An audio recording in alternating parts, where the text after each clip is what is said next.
پیدائش 12واں باب۔ اور خداوند نے ابراہیم سے کہا کہ تو اپنے وطن اور اپنے ناطے داروں کے بیچ سے اور اپنے باپ کے گھر سے نکل کر اس ملک میں جا جو میں تجھے دکھاؤں گا، اور میں تجھے ایک بڑی قوم بناؤں گا اور برکت دوں گا اور تیرا نام سرفراز کروں گا، سو تو باعث سے برکت ہو۔ جو تجھے مبارک کہیں ان کو میں برکت دوں گا، اور جو تجھ پر لعنت کرے اس پر میں لعنت کروں گا، اور زمین کے سب قبیلے تیرے وسیلہ سے برکت پائیں گے۔ سو ابراہیم خداوند کے کہنے کے مطابق چل پڑا، اور لوط اس کے ساتھ گیا۔ اور ابراہیم 75 برس کا تھا جب وہ ہاران سے روانہ ہوا، اور ابراہیم نے اپنی بیوی ساری اور اپنے بھتیجے لوط کو اور سب مال کو جو انہوں نے جمع کیا تھا، اور ان آدمیوں کو جو ان کو ہاران میں مل گئے تھے ساتھ لیا، اور وہ ملک کنعان کو روانہ ہوئے، اور ملک کنعان میں آئے، اور ابراہیم اس ملک میں سے گزرتا ہوا مقام سکم میں مورا کے بلوت تک پہنچا۔ اس وقت ملک میں کنعانی رہتے تھے۔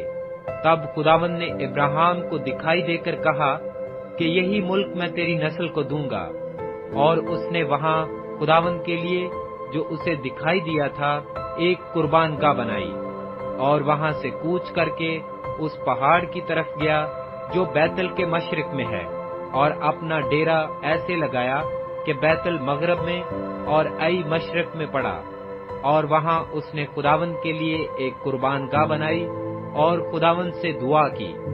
اور ابراہیم سفر کرتا کرتا جنوب کی طرف بڑھ گیا، اور اس ملک میں کال پڑا، اور ابراہیم مصر کو گیا کہ وہاں ٹکا رہے، کیونکہ ملک میں سخت کال تھا۔ اور ایسا ہوا کہ جب وہ مصر میں داخل ہونے کو تھا تو اس نے اپنی بیوی ساری کو کہا کہ دیکھ، میں جانتا ہوں کہ تو دیکھنے میں خوبصورت عورت ہے، اور یوں ہوگا کہ مصری تجھے دیکھ کر کہیں گے کہ یہ اس کی بیوی ہے، سو وہ مجھے تو مار ڈالیں گے مگر تجھے زندہ رکھ لیں گے۔ سو تو یہ کہہ دینا کہ میں اس کی بہن ہوں، تاکہ تیرے سبب سے میری خیر ہو اور میری جان تیری بدولت بچی رہے۔